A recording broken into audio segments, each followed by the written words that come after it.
நீங்க பேசும் நாங்கள் கேட்கணும். உங்களுடைய பிள்ளைகளுக்கு என்னென்ன வார்த்தைகளை ஆண்டவரை நீ சொல்ல போகிறோம்.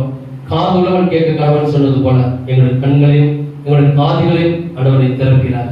நீர் பேசும் பிள்ளைகளுக்கு ஆண்டவரை இதை குறித்து தெளிவான காரியங்களை கற்றுக்கொள். இயேசுவின் நாமத்தில் ஜெபிக்கிறோம். நல்லது. ஆமென்.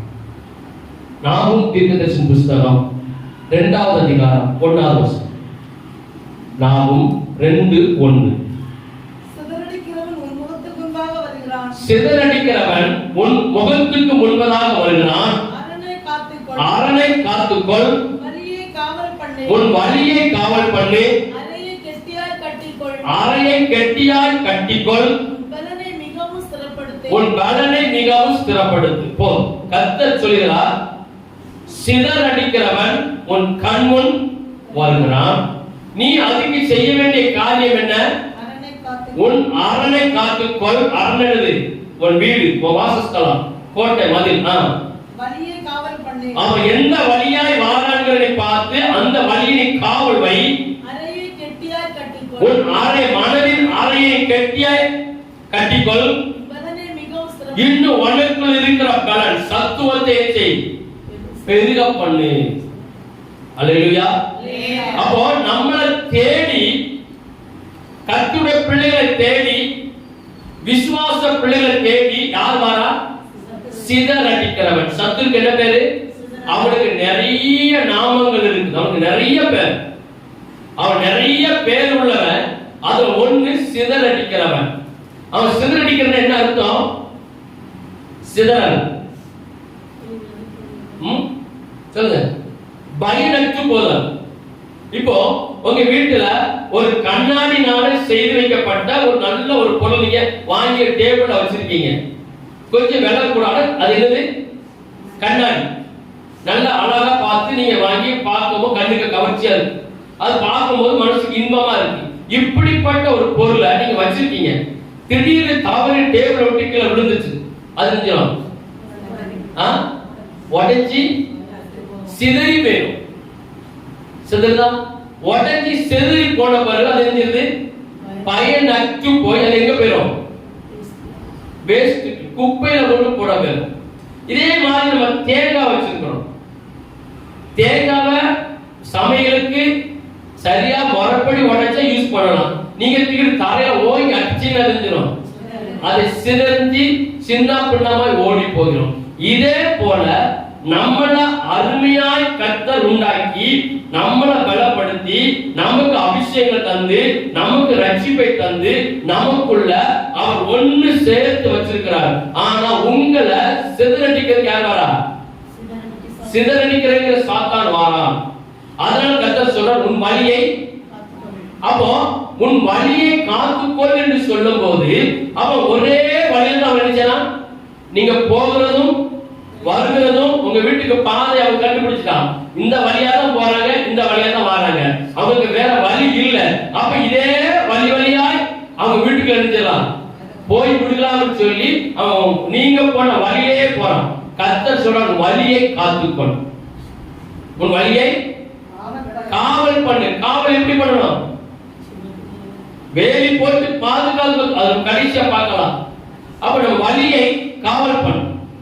அப்போ சிதறடிக்கிறவனுடைய திட்டம் என்ன? ஒரு சத்துரு நம்ம சிதறடிக்க வரான்னா அவன் திட்டம், அவன் நோக்கம் என்ன?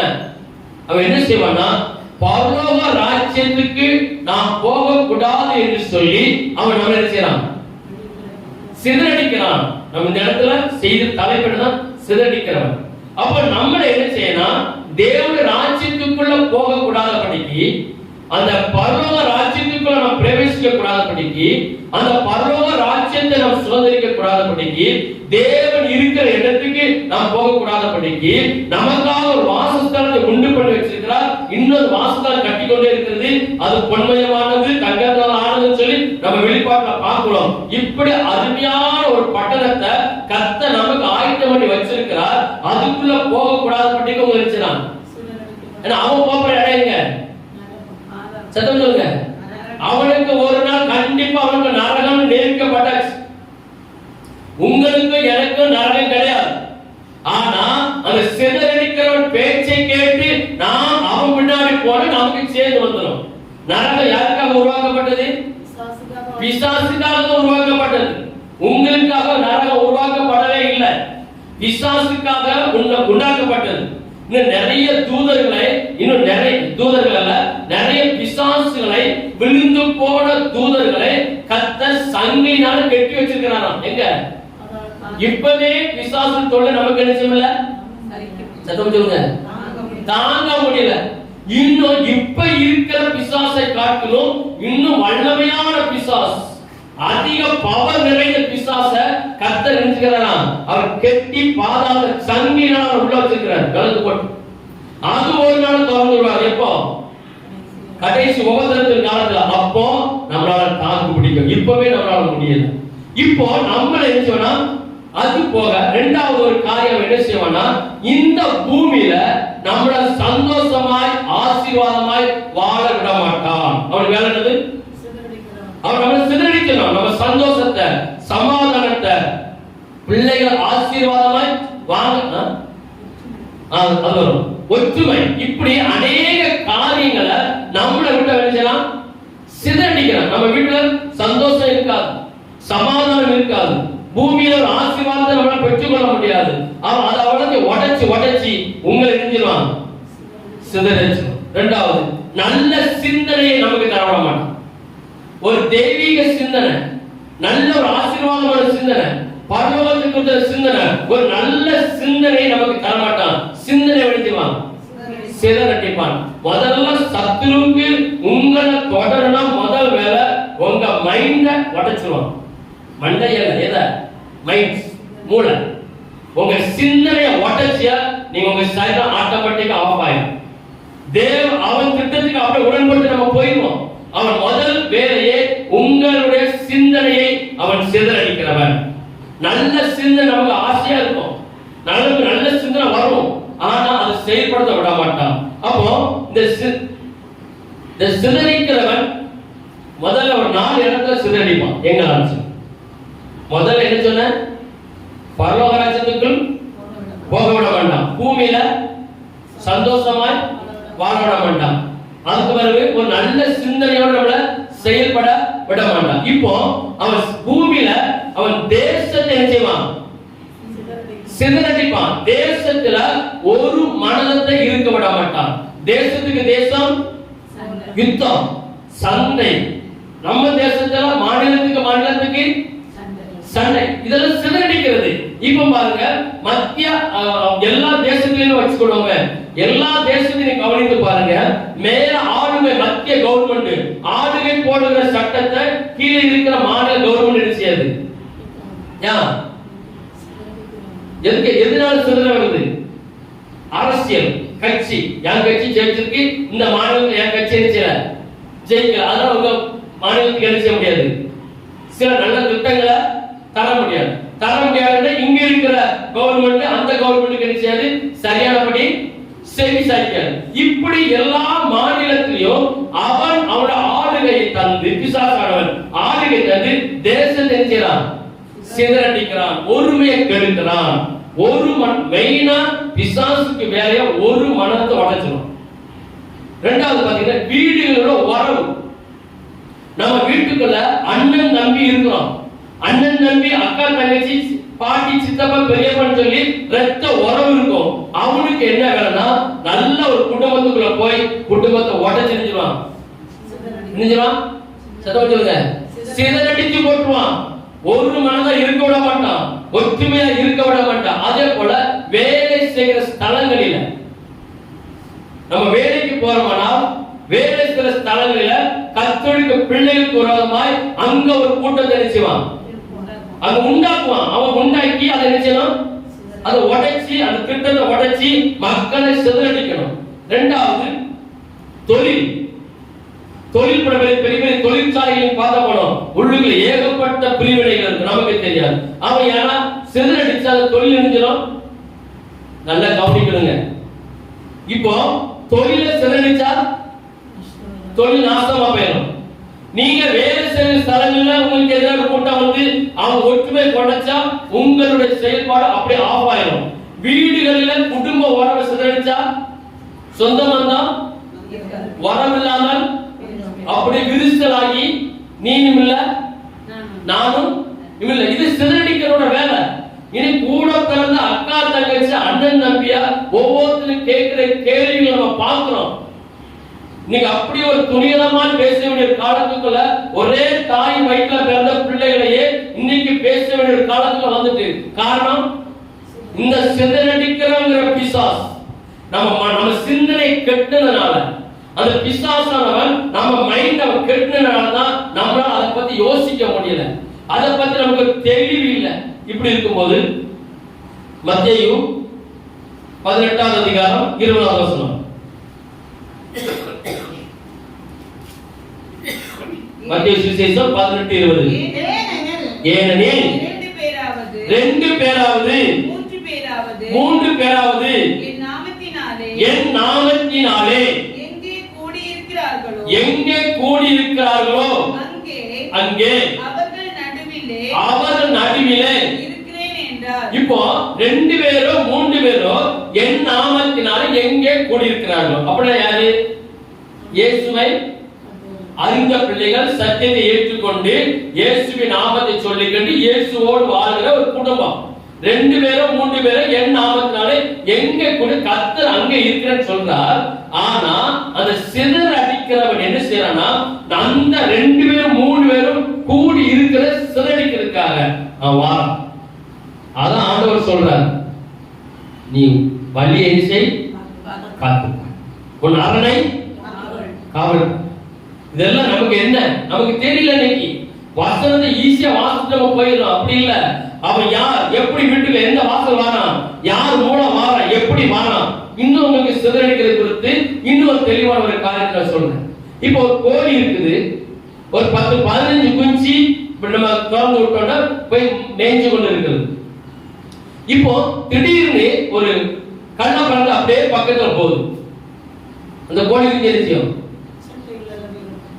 கோழி சவுண்ட் கொடுக்கும், அது பாசையில பேசும். ஆமாம் இல்லையா? நமக்கு கியா கியா கியான்னு சத்தம் தான் கேட்கும். அது என்ன பாசை பேசுதுன்னு தாய்க்கும் குஞ்சுகளுக்கு தான் தெரியும். அது உடனே ஒரு சவுண்ட் கொடுத்தாலும் எல்லாம் எரிஞ்சிடும், சிறகு வந்து சேஃப்டியா உட்காந்துக்கணும். இப்போ அது கொஞ்சம் தூரம் மேயும் போது செல்ல திமிர் பிடிச்சது இருக்கு, கோழிக்கு சொல்லி கவனிச்சிருக்கலாம், தினாமட்ட தனியா போகும். இங்க ரசிச்சு பார்க்கக்கூடாது. இப்போ நம்ம கொஞ்சம் நவுந்து போன பிறகு அந்த கண்ணாப்பழம் வரும்போது தாய்கிட்ட வர முடியாம தெரிஞ்சியும் சிதற அடிச்சு எங்க போகுதுன்னு தெரியாது. அங்க இங்கமா ஓடி ஒளிச்சு பார்க்கும். கண்ணாப்பழம் கண்ணாப்பழம் என்ன ரூபத்துல வரான்? சாத்தான் சிதறடிக்கிற என்ன ரூபத்துல வரான் சொல்லுங்க? பறந்து ரூபத்துல வரான். நம்ம சொல்லுங்க. இப்ப பாருங்க, ஒரு 10 ஆடு வந்து மேய்க்கிறான், இல்ல ஒரு 20 ஆடு மேய்ச்சிட்டு போறான். திடீர்னு அந்த ஆட்டு கூட்டத்துக்குள்ள ஒரு நாய் போயிடுச்சு, தெரிஞ்சிடும். ஆடுகள் சிதறடிக்கப்பட்டு எங்க ஓடுறது தெரியாது. இப்படி நம்ம குடும்பத்துல ஆட்டு மந்தையை போல இருக்கிற அதை கர்த்தர் சொல்றார், எருசலேமே எருசலேமே கோழிகள் குஞ்சுகளை செட்டையில் சேர்த்து அணைக்கிறது போல.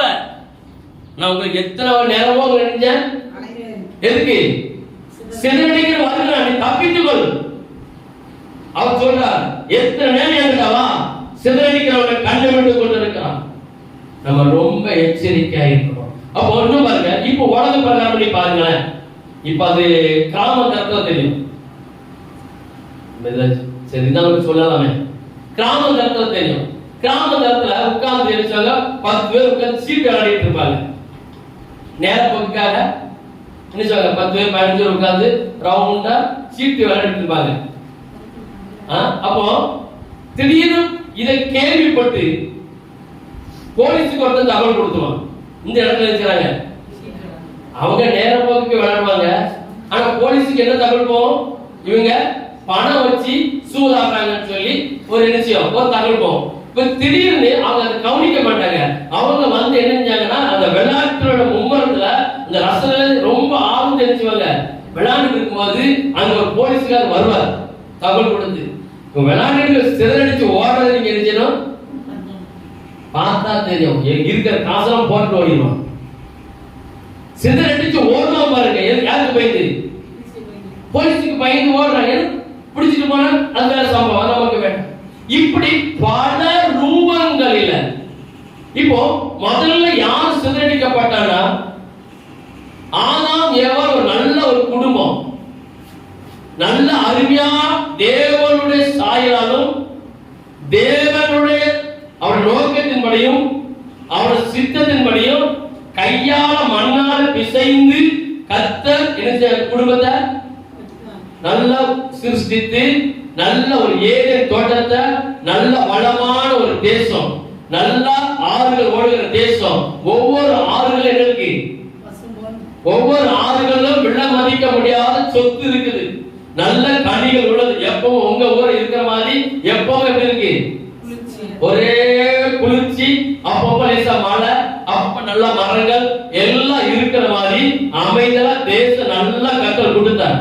ஆனா ஒரு சிதறடிக்கிறவன் என்ன செஞ்சானா, அவன் சர்ப்பம் கர்த்தரால் உண்டாக்கப்பட்ட மிருகம். நம்ம அது நல்லா புரியணும். தேவனால் உண்டாக்கப்பட்டதான் சர்ப்பம்.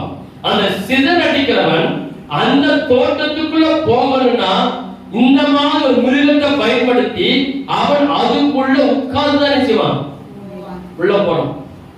இப்ப பாருங்க, சில நேரத்துல சும்மா நடந்து போயிட்டு இருப்பாங்க, ஓடி போய் ஒரு மாடு இணைஞ்சிடும், அவங்க முட்டிக்க தள்ளி போட்டுரும். அப்போ அந்த நபரை தாக்குறதுக்கு பிசாசானவன் யாருக்குள்ள போயிட்டான்? இத நமக்கு வச்சு சிந்தனை பண்ண நமக்கு புரியும். அந்த மாடு நல்லா இருந்த மாடு திடீர்னு நம்மள ஓடி முட்டுது. அப்போ அந்த பிசாசானவன் அவன் ஓடி வந்து மாட்டுக்குள்ள போய் அவன் காரியத்தை செய்துட்டு ஆட்டோமேட்டிக்கா அது வெளியில போயிடும். சில நீங்க பாருங்க, சின்ன பிள்ளை ரோட்ல நடந்து போவோம், ஒரு 5 நாய் நிச்சயம் விரட்டி கடிச்சு சின்ன பின்னாம ஆக்கிப்போம், நாட்டுல பெருகி போயிடுச்சு. சரி, இப்போ அது ஏன் கடிக்குது? அந்த சிதறடிக்கிற பிசாசானவன் அந்த நாய்க்குள்ள போய் கடிக்க தூண்டுறான். அது தூண்ட உடனே அந்த வேலையை முடிச்ச உடனே அந்த ஆள் ஆட்டோமேட்டிக்கா வெளியில போயிடும். இந்த பிள்ளைக்கு சேதாரம். இது நமக்கு ஒரு புரிதல் இல்ல. நம்ம தெளிவா இருந்தா நீங்க எதையுமே ஒவ்வொரு சம்பவத்தையும் நீங்க நல்லா ஆராய்ச்சி பண்ணி பாருங்க, யோசனை பண்ணி பாருங்க. எடுத்து வாசிக்கலாம். ஓசியா புத்தகம் 8வது அதிகாரம் 1வது வசனம். ஓசியா 8:1. உன் வாயிலே எக்காலத்தை வை, அவர்கள் என் உடன்படிக்கையை மீறி என் நியாய பிரமாணத்திற்கு விரோதமாக துரோகம் பண்ணினபடியினால் கர்த்தருடைய வீட்டின் மேல் சத்துரு யாரு மாதிரி வரணும்? கழுகை போல சத்துரு. இப்போ நான் இன்னொரு சொல்லி தரேன். வேதாகமத்துல தள்ளப்பட்ட, அதாவது அருவருக்கப்பட்ட மிருகங்கள் நிறைய இருக்கா? பறவைகள் இருக்குதா? ஊர் பிராணிகள் இருக்குதா? கடல்ல கிடக்கிற ஐட்டத்தை போட்டிருக்கிறாரா? இதெல்லாம் பிசாசுக்குரியது. இதெல்லாம் அவன் வச்சுக்கிட்டான். இந்த சாயல்ல நம்ம நினைச்சோம் சிதறடிக்கிறதுக்கு வருவான். சில நேரத்துல உன் சத்துருவே உன் வீட்டார் சொன்னா மனுஷனை குறிக்குது. சில நேரங்களில 2 கால் போட்ட மனுஷனே சிதறடிக்கிறவனாய் நம்ம வீட்டுக்கு அடிச்சுவான் வந்திருக்கானா? சிதறடிச்சிருக்கானா? இதனால நம்ம நிறைய இழந்திருக்கோமா? ரொம்ப எச்சரிக்கை. சிதறடிக்கிறவன் மனுஷ ரூபத்திலே வருவான், மிருகங்கள் ரூபத்திலே வருவான். கர்த்தர் சொன்னது போல, ஓசியா சொன்னது போல கழுகை போல வருவான். என்ன ரூபத்துல வருவான்னு சொல்லி நாம் ரொம்ப கண்டுபிடிக்கணும். அதுக்கு பிறகு பாருங்க, சிங்கத்தை போல யாரை விழுங்கலாமோ என்று சொல்லி என்ன செய்யலாம்? வகை தேடி. அப்போ எந்த ரூபத்துல வரான்? சிதறடிக்கிறவன் சிங்கத்தை போல வரான். அதுக்கு பிறகு சொல்லுங்க, பிசாசுக்கு எதிர்த்து நில்லுங்கள், அவன் உங்களை விட்டு ஓடி போவான். அப்ப அவன் எப்படி வரான்?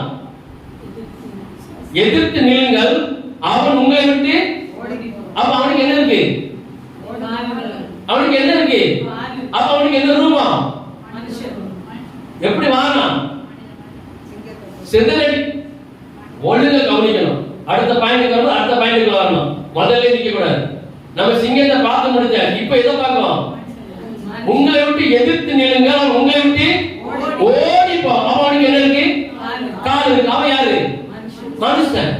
அப்பா சிதறடிக்கிறவன் எப்படி வருவான்? மனுஷன். அடுத்த பாயிண்ட், சத்து வெள்ளம் போல நினைச்சுவானா? வெள்ளம் என்னது? கட்டு கடங்காத, கட்டுப்படுத்த முடியாத தண்ணி. ஆதி செல்ல ஓடி அதே மாதிரி அவன் பெரும் வெள்ளத்தை இறைச்சலை போல வருவான். ஒரு பெரிய கூட்டத்தை கூட்டிட்டு வருவான். சிதறடிக்கிறது. கர்த்தர் சொன்ன நீ பயப்படாத, நீ பயந்துடாத. எந்த கூட்டம் வரட்டும், உனக்கு எதிராக கூடுகிற கூட்டம் என்ன என்னை வச்சு உனக்கு என்ன செய்யல கூடல. உனக்கு எதிராக சிதறடிக்கணும் வந்தாலும் இன்னொரு சிதறடிக்கிற முறையை சொல்லிட்டார். எப்படி உடைப்பான், இந்த சிதறடிக்கிறதுக்கு எப்படி உடைப்பாங்கிறது நான் சொல்லிட்டார். ஒரு காட்டுல ஒரு ராஜா இருந்தார். சிங்கம் இருந்துச்சான். சிங்கம் காட்டுக்கு ராஜா. இப்போ அந்த காட்டுல 4 மாடு, கருப்பு கலர், பச்சை கலர், சிவப்பு கலர், வெள்ளை கலர், 4 மாடு. 4 மாடையும் இந்த சிங்கம் நினைச்சணும் வேட்டையாடணும். இந்த 4 கலர் உள்ள 4 மாடுகள் ஒற்றுமையா இருக்கு, அன்பா இருக்கு. சிங்கம் கடிக்க வரும்போது 4 சேர்ந்து எதிர்த்து சிங்கத்தை விரட்டிடுது. இது சிங்கத்துக்கு இறை நினைச்சல கிடைக்கல. சிங்கம் சோர்ந்து போய் இருக்குது. நான் நல்லா கவனிக்கணும், எப்படி சிதறடிக்கிற வாரான் எச்சரிக்கை. இப்ப இந்த மாட்டை சாப்பிடணும், பசி. ஆனா மாடு ஒற்றுமையா இருக்கு, சிங்கத்தை ஏற்றி முட்டிடுது, அது அடி வாங்கிட்டு போயிருது. அந்த நேரத்துல பார்த்து யார் வரா? ஒரு நரி வர. நரி வந்து சொல்லுதான், நீங்க காட்டுக்கெல்லாம் ராஜாவா இருக்கீங்க, ஏன் ரொம்ப சோர்வா இருக்கீங்க? எனக்கு ரொம்ப பசி. அந்த மாட்டை பிடிச்சி சாப்பிடலாம்னு சொன்னா மாடு மொத்தமா சேர்ந்துருது. 2 பேரோ 3 பேரோ எங்க கூடி இருக்கிறீங்களோ அங்க கர்த்தர் இருக்கிறாங்க போல 2 பேரும் 3 பேரும் 4 மாடு சேர்ந்து வெயிட் 4 சேர்ந்து மூட்டிட்டு இப்ப இறை கிடைக்கல. இப்ப அது சொல்லிச்சான், உங்களுக்கு சாப்பாடு தானே வேணும், நான் உங்களுக்கு 4 மாட்டை உங்க கையில பிடிச்சு தந்தேன், நீங்க நல்லா சாப்பிடுங்க. ஆனா என்னைய மட்டும் சொல்லாது, என்னை சாப்பிடக்கூடாது, என்னை மறந்துடக்கூடாது, எனக்கு ஒரு சேதம் வரக்கூடாது. இந்த தேசத்துல காட்டுக்குள்ள நான் நல்ல நிம்மதியாகும். சரி, இப்போ அந்த நரி எங்க வராரு? மாடு பக்கத்துல வராரு. அந்த கருத்த மாட்டை பார்த்து கூப்பிடுறாரு, இங்க வா, நீ கருப்பா இருக்க, நீ அசிங்கமா இருக்குன்னு சொல்லி இந்த 3 சேர்ந்து என்ன செய்யுது? உன்னை பத்தி இப்படி சொல்லிட்டு இருக்கு. நீ நல்லா இல்லையா, நீ கருப்பா இருக்கையா, நீ சரியில்லையா, கலர் கருப்புன்னு சொல்லி எல்லாம் சேர்ந்து உடனே இப்படி பேசிட்டு உங்களுக்கு தெரியுமா? கேக்குது. இந்த 3 மாட்டுக்கு என்ன வந்துச்சு? இந்த கருத்த மாட்டுக்கு என்ன வந்துச்சு? கோபம். இனி அந்த கூட்டத்தோட என்ன வந்தாலும் நான் பார்த்துக்கிறோம். சிதறடிக்கிற அப்படி வரான். இது நேரம் அடைஞ்சிட்டு இனி நீங்களாம் வேண்டாம், நான் மட்டும் பார்த்துக்கிறேன்னு சொல்லி இப்படி தனிமையா மேய போகுது. தனிமையா மேய்ஞ்சிட்டு போது யார் வந்தா? சிங்கம் வந்து ஈஸியா கருத்த மாட கொண்டு. இப்ப அடுத்த மாடு வேணும், பச்சை கலர் மாடு. இதே பல்லவி, இதே தான் சொல்லு. இப்படி ஒவ்வொருத்தையா சொல்லி சொல்லி சொல்லி சொல்லி இருந்துட்டு நாளையும் சிங்கத்தின் காயை வாய்க்கு கொடுத்துச்சு. இப்போ அந்த கூட்டத்தை சிதறடிச்சது யாரு? சொல்லுங்க, சத்தமா சொல்லுங்களேன். நரி. இப்படி ஒற்றுமையை இருக்கிற குடும்பத்தை இதே மாதிரி சபைக்குள்ள சபை ஒற்றுமையா போயிட்டு இருக்கோம். சபைக்கு நல்ல வளர்ச்சி அடைஞ்சு இருக்கும். சபைக்குள்ள ஏற்றத்தாழ்வு இருக்காது, எதுவுமே இருக்காது. திடீர்னு புதிய நரி ஒன்று வரும் சபைக்குள்ள. அந்த நரி இருக்கிற விசுவாசிகள் என்ன செய்யும்? எப்படி சிதறடிக்கும்? எப்படி சிதறடிக்கும்? எப்படி சிதறடிக்க பட்டுச்சு? நம்ம ஸ்ட்ராங்கா இருக்குமானால் சபையை பிசாசா உடைக்க முடியாது. நீங்க நிறைய குடும்பம், நிறைய சபைகள், நேற்று கூட நான் கேள்விப்பட்டேன், ஒரு சபை எப்படி உடைக்கப்பட்டுச்சுன்னு சொல்லி. எப்படி இந்த சபையை உடைச்சாங்க? இந்த மூப்பர், அதுக்கு என்ன சொல்லுவாங்க, அதை வச்சு ஒரு டீக்கன்மார், மூப்பர் டீக்கன்மார் அப்படி ஒரு நிறைய வச்சுக்கிறாங்க. இப்படி அவங்களுக்குள்ள ஒரு ஏற்றத்தாழ்வு வந்து அந்த சபை நினைச்சாங்களா, சபை உடைச்சிட்டாங்க. ஒரு சபை உடைஞ்சே போச்சு. உடைஞ்சி இப்ப அது சின்ன பொண்ணா போய் இப்போ அந்த சபைக்குள்ள 3 கூட்டம் ஒன்னா இருந்ததை உடைச்சது யாரு? எப்படி சிதறடிக்கிறது? சர்ச்சுக்குள்ள போயிட்டான். எப்படி உள்ள போயிட்டான்? யார் உள்ள போயிட்டான்? டீக்கன்மார்கள் யார் பெருசு அப்படி சில காரியங்கள். நான் டீக்கன்மார்கள் எல்லாம் பொதுவா தமிழ்நாட்டு எல்லா சபையோட இது சொல்றேன். அதே மாதிரி விசுவாசிகள்ல நான் மூத்த விசுவாசி, நான் அந்த விசுவாசி, அந்த விசுவாசி, இந்த விசுவாசி சொல்லி புதுசா வரங்க நினைச்சுவாங்க. நான் சொல்றதா கேட்கணும், நான் எதை சொல்றேன்னா அதை கேட்கணும். மூத்த விசுவாசி பாஸ்டர் சொல்றது, நான் எதை சொல்றேன்னா என்ன செய்யணும், நான் சொல்றதை கேட்கணும். பாஸ்டருக்கு ஒரு தரிசனம் இருக்கும், கர்த்தர் அவரோட காரியத்தை சொல்லி சபைக்கு வழிநடத்த சொல்வார்.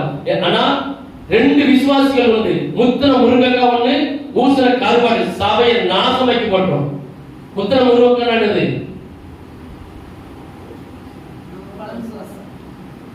முருங்கக்காய் முத்தி வச்சு எடுத்துக்காவும் காஞ்சி தொங்குது. சத்தமா சொல்லுங்க கொஞ்சம். என்னத்துக்கு ஆகும்? ஒரு பிரயோஜனம் ஆகாது. இன்னொரு ஊர கருவாடு அது எப்படி இருக்கும்? ஒரு துண்டை எடுத்து உங்க வீட்டு வாசல்ல வைங்க பார்ப்போம், இல்ல உங்க வீட்டு ஃப்ரெண்ட்ல உங்க ரூம்ல வைங்க, எப்படி இருக்கும்? வீடு நீ எங்க தேடி அலைஞ்சாலும் ஊர கருவாடு விஷயம். இப்படி சபையை உடைக்கிறது சத்துரு எப்படிதான் வருவான்? குடும்பத்தை உடைக்க எப்படி வருவான்? தேசத்தை உடைக்க எப்படி வருவான்? சிதறடிக்கிறவன ஒவ்வொரு சாயில அவன் செய்வான், வருவான். ஆனா நமக்கு எப்படி இருக்கலாம்?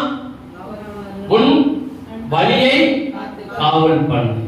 சரி, இப்படி இருக்கும்போது கலாத்தியர் 1ஆம் அதிகாரம், வேகமா வாசிக்க, நம்ம நேரம் சுத்தமாயிடுச்சு.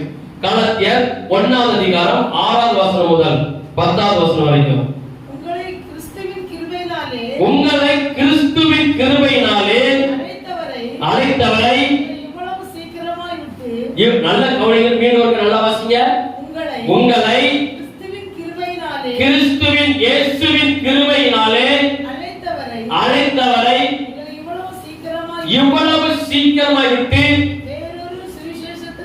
வேற ஒரு சுவிசேஷத்திற்கு திரும்புகிறதை பற்றி நான் ஆச்சரியப்படுகிறேன். அவர் சொல்றார், பவுல் சொல்றார், நான் கிறிஸ்துவின் உபதேசத்தை உங்களுக்கு கற்றுக் கொடுத்திருக்கிறேன். தேவனுக்கு என்ன கற்றுக் கொடுத்தாரோ அதை உங்களுக்கு கற்றுக் கொடுக்கிறேன். நீங்க வேற ஒரு உபதேசத்தை கேட்டு நீங்க மாறி போகிறதை பார்த்து நான் நினைச்சேன், எனக்கு ரொம்ப ஆச்சரியமா இருக்குது. அவர் சொல்றார், நான் தேவன் எனக்கு கற்றுக் கொடுத்ததை நான் கற்றுக் கொடுக்கிறேன், நீங்க வேற ஒரு உபதேசத்தை தெரிய கற்றுக் கொடுக்கிறேன். இது எனக்கு ஆச்சரியமா இருக்கிறது. வேற ஒரு சுவிசேஷம் இல்லையே. சிலர் உங்களை கலகப்படுத்தி சிதறடித்து கிறிஸ்துவுடைய சுவிசேஷத்தை புரட்ட மனதா இருக்கிறார்களே அல்லாமல் வேறல்ல. நாங்கள் உங்களுக்கு பிரசங்கித்த சுவிசேஷத்தை அல்லாமல் நாங்களாவது வானத்திலிருந்து வருகிற ஒரு தூதனாவது வேற ஒரு சுவிசேஷத்தை உங்களுக்கு பிரசங்கித்தால் அவன் சபிக்கப்பட்டவன். அல்லேலூயா. அப்போ நம்மள சிதறடிக்கிறது என்னது? கள்ள சுவிசேஷம். இப்ப நம்ம இன்னைக்கு சபைகள், நிறைய சபைகள் சிதறடிக்க காரணம் என்ன? நம்ம வீடுகள், கிறிஸ்துவ குடும்பத்தை சிதறடிக்க காரணம் என்ன? தேசத்துல ஜனங்களை சிதறடிக்க காரணம் என்ன? 4 காரணம். ஒண்ணு, கள்ள உபதேசம். அதனால நம்ம நினைக்கிறோம், சத்தமா சொல்லுங்க, சிதறடிக்கப்படுகிறோம். கள்ள போதகர்கள், கள்ள ஊழியக்காரர்கள், அவர்களால் நம்ம நினைக்கிறோம் சிதறடிக்கப்படுகிறோம். கள்ள தீர்க்கதரிசிகள், அவர்களால் நம்ம நினைக்கிறோம் சிதறடிக்கப்படுகிறோம். கட்டு கதைக்கு சாய்ந்து போகிற காலம், கட்டு கதைகளை சொல்லி நம்மளை சிதறடிக்கிறார்கள். கடைசியா வேத புரட்டன், சத்தியத்தை புரட்டி பேசுகிறவர்கள். இதனால அதான் யாரு இவ்வளவு நேரம் நம்ம சிங்கம் புலி காக்கா கரடின்னு பார்த்தோம், சிதறடிக்கிறத. இப்ப என்ன? ஊழியக்கார ரூபத்துல வரான், ஒளியின் தூதனுடைய வேஷத்தை தரித்து கொண்டு ஊழியக்கார ரூபத்துல வந்து சபையை உடைக்கிறான், விசுவாச குடும்பத்தை உடைக்கிறான், தேசத்துல அமைதிய ஒவ்வொரு சபைகளும் இன்னைக்கு நொறுக்கி சின்ன பின்னாங்க போற காரணம் வேத புரட்டம். கள்ள உபதேசம். இன்னைக்கு கள்ள உபதேசம் நாடு இருந்துச்சு. இன்னைக்கு பாருங்க, ஒரு 40 வருஷத்துக்கு முன்னாடி இவ்வளவு ஊழியக்காரங்க இருந்தாங்களா? நல்லா கவனிக்கணும். 40 வருஷத்துக்கு முன்பதாக இல்ல ஒரு 30 வருஷத்துக்கு இவ்வளவு ஊழியம் இருந்துச்சா? இவ்வளவு சபை இருந்துச்சா? இல்ல. ஊருக்கு 2 சர்ச் தான் இருக்கும், இல்ல கிராமத்துக்கு 1 தான் இருக்கும். ஒரு நல்ல ஊழியக்காரன் வேதிக்காக நமக்கு சின்ன போராட்டம் இருக்குன்னா ஊழியக்காரன் என்ன செய்யணும்? தேடி அலையணும். எங்க ஊழியக்காரர் இருக்காங்க, நமக்காக பாடுபட்டு செவிக்கு எங்க ஊழியக்காரன் சொல்லி தேடி அலைந்த நாட்கள் கிட்டத்தட்ட ஒரு 30 வருஷத்துக்கு முன்பதாக. இன்னைக்கு எப்படி இருக்கு? இப்போ ஒரு ஊர்ல ஒரு ஃபங்க்ஷன் நடக்குது. நீங்க ஒரு ஊர்ல ஒரு ஃபங்க்ஷன் நடக்குது, ஒரு 300 பேர் 4 பேர் கூடுறாங்க. இப்போ நம்ம போலீஸ்ல போய் ஒரு பெர்மிஷன் கேட்டு நாங்க ஒரு ஃபங்க்ஷன் நடத்துறோம், நீங்க எங்களுக்கு கொஞ்சம் காவலுக்கு தாங்க. அவங்க கேட்பாங்க, இது எப்படிப்பட்ட ஏரியா, அங்குள்ள சூழல் என்ன, இது கலவரம் வருமா வராதா அப்படின்னு சொல்லி அவங்க ரிப்போர்ட் கேட்பாங்க. அப்படிதானே? அப்ப நான் உங்களுக்கு எவ்வளவு போலீஸ பாதுகாப்பு தரணும்? இருக்கிறது 300 குடும்பம் இருக்கும். 300 600 பேர் இருக்கிறாங்க. போலீஸ் எவ்வளவு வரும்? 1000 போலீஸ் வரை இறக்கிறாங்க.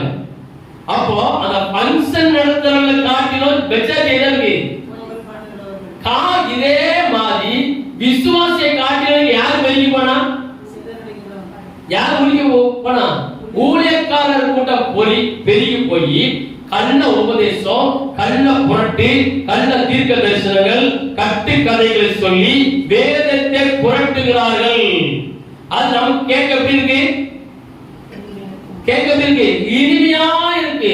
சிஸ்டர், நீங்க அப்படிலாம் ஒண்ணும் செய்ய வேண்டாம் சிஸ்டர், நம்ம ரட்சிக்கப்பட்டாச்சு, அதனால நீங்க எப்படி வேணாலும் நம்ம பாவத்தெல்லாம் கர்த்தர் மன்னிச்சாச்சு. கரெக்ட் தான், நம்ம ரட்சிக்கப்பட்டோம். நம்ம ரட்சிக்கப்பட்ட பிறகு மறுபடியும் அதே பாவத்தை செய்யலாம் சிஸ்டர். கர்த்தர் கடைசியில் நம்ம நினைச்சிருவாரு,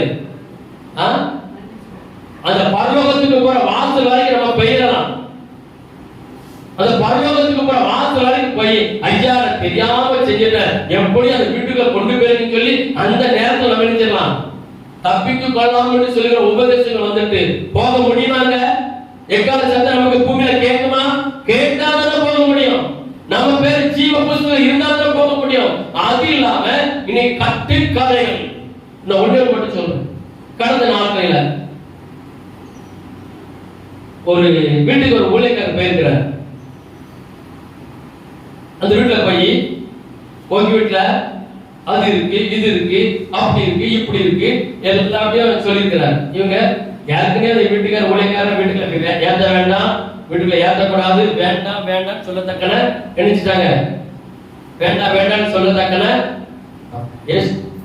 வேண்டாம் வேண்டாம் வேண்டாம்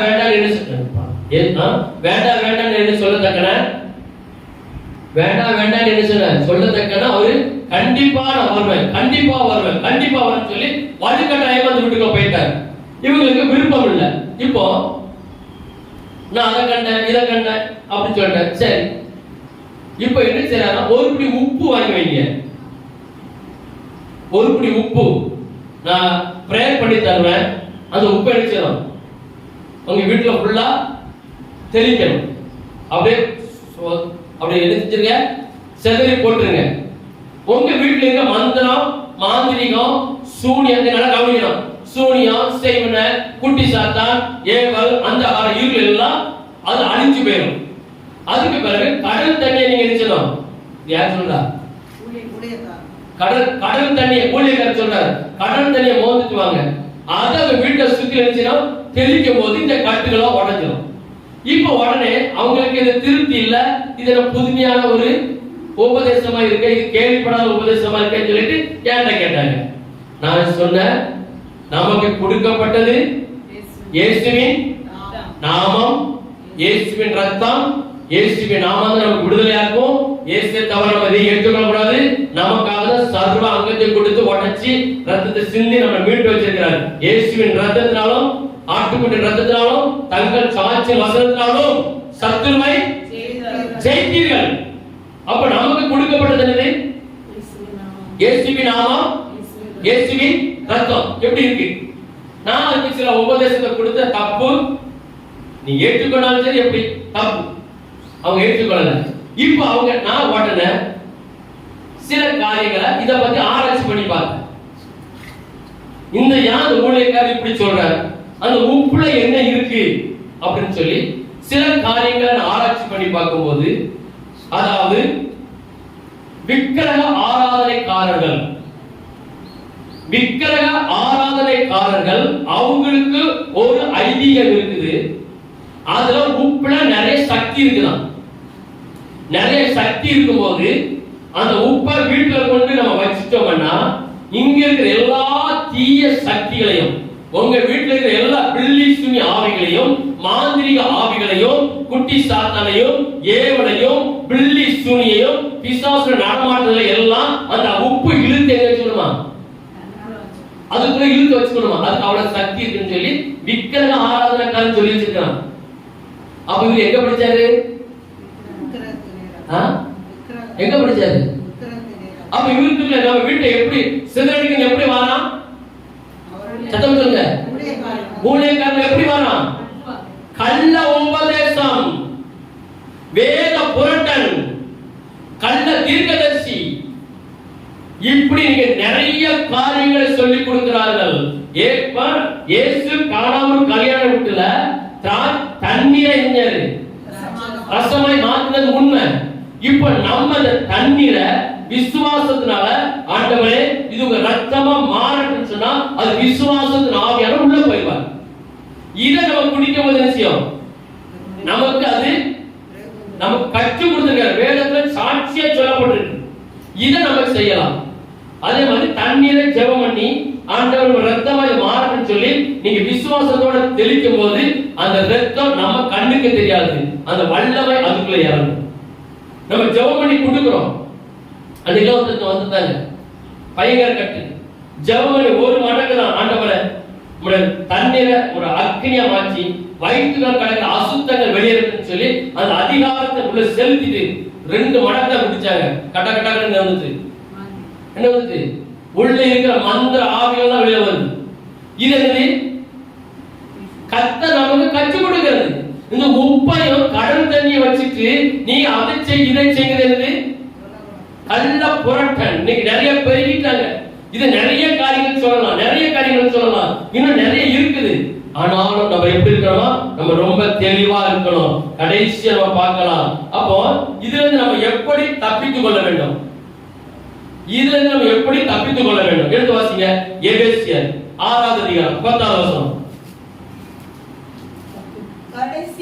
கடைசியாக என் சகோதரரே கர்த்தரிலும் சத்துவத்தின் வல்லமையிலும் நம்ம கடைசியா சொல்ற நீங்க என்ன செய்ய? கர்த்தருடைய சத்துவத்திலும் அவருடைய வல்லமையிலும் நல்ல பலம். இதான் வீட்டை காத்துக் கொள்கிறது, வழியை காத்துக் கொள்கிறது. போதும். அப்போஸ்தலர் 2வது அதிகாரம் 1-4 வரைக்கும் சொல்லப்பட்டிருக்கு. பெந்தேகோஸ்து நாள் வரும்போது எல்லாரும் ஒருமனப்பட்டு ஓரிடத்தில் கூடியிருந்தார்கள். அங்க என்ன இறங்கிட்டு பலத்த காற்றடிச்சு முழக்கம் பண்ணி அங்கிருந்து ஒரு அக்கினி எரிஞ்சிட்டு அபிஷேகம். அதே போல நல்ல ஜெபம். அப்போஸ்தலர் 2வது அதிகாரம் 42வது வசனம். அவர்கள் வாசிக்க வேண்டாம். அப்போஸ்தலர் 12வது அதிகாரம் 15வது வசனம். ரோமர் 12:12. இதுல நமக்கு ஜெபத்தை குறித்து சொல்லப்பட்டிருக்கு. அப்போஸ்தலர் 2:42 சொல்லப்பட்டிருக்கு. இரண்டாவது அப்போஸ்தலர் 12:15 சொல்லப்பட்டிருக்கு. ரோமர் 12:12 சொல்லப்பட்டிருக்கு. இதெல்லாம் நமக்கு ஜெபத்தை குறித்து. அப்போ நமக்கு இந்த சத்து உள்ள வரும்போது, சிதறடிக்கணும் வரும்போது நம்ம என்ன செய்யணும்? காவல் பண்ணணும்னா அபிஷேகம், கர்த்தரோட சத்துவம், நல்ல ஜெபம், பரிசுத்தம் 4 வச்சு காவல் பண்ணியாச்சுன்னா நமக்கு என்ன வந்துரும்? ஒரு தெளிவு வந்துரும். கர்த்தர் சொல்ற கடைசி நீங்க எப்படி இருக்க? தெளிந்த புத்தி உள்ளவர்களாக இருங்கள். கடைசி காலத்துல வஞ்சிக்கிறவன் சிதறடிக்கிறவன் எங்க வந்தாலும் அவனை நீங்க ஒரு வழியாய் வருவான், 7 வழியாய் ஓடி போவான் சொன்னது போல திருப்பி அனுப்புகிற அபிஷேகம் நமக்கு வரும். அவன் நம்மகிட்ட ஓடி போவான். நம்ம எச்சரிக்கையா பக்கத்தை நம்ம ஆசீர்வதிப்பாராங்க. நான் ஜெபிக்கலாம். பரிசுத்த ஆவியானவரே, நாங்கள் துதிக்கிறோம், உம்மை ஸ்தோத்திரிக்கிறோம், உம்மை போற்றுகிறோம். ஆண்டவரே, இந்த நாளிலும் சிதறடிக்கிறவன் குறித்து எங்களுக்கு காரியத்தை கற்றுத் தந்தீங்கப்பா. அவன் எப்படி சிதறடிக்க வருவான், எப்படிலாம் நம்ம வீட்டுக்குள்ள வருவான், சபைக்குள்ள எப்படி வரலாம், தேசத்துல எப்படி வருவாங்க எங்களுக்கு கற்றுக் கொடுத்தீங்க. ஆனாலும் நானே காத்து அபிஷேகம், ஜெபம், பரிசுத்தங்கிற காரியங்களை கற்றுருந்தீங்கப்பா. அதன்படி நாங்கள் எச்சரிக்கையா இருந்து இந்த சிதறடிக்கிறவங்க இடம் கொடுக்காதபடிக்கு எங்கள் கிருபையாய் காத்து தொடர்ந்து நாம மட்டும் பயன்படுத்தோம். இயேசுவின் நாமத்தில் ஜெபிக்கிற நல்ல பிதாவே.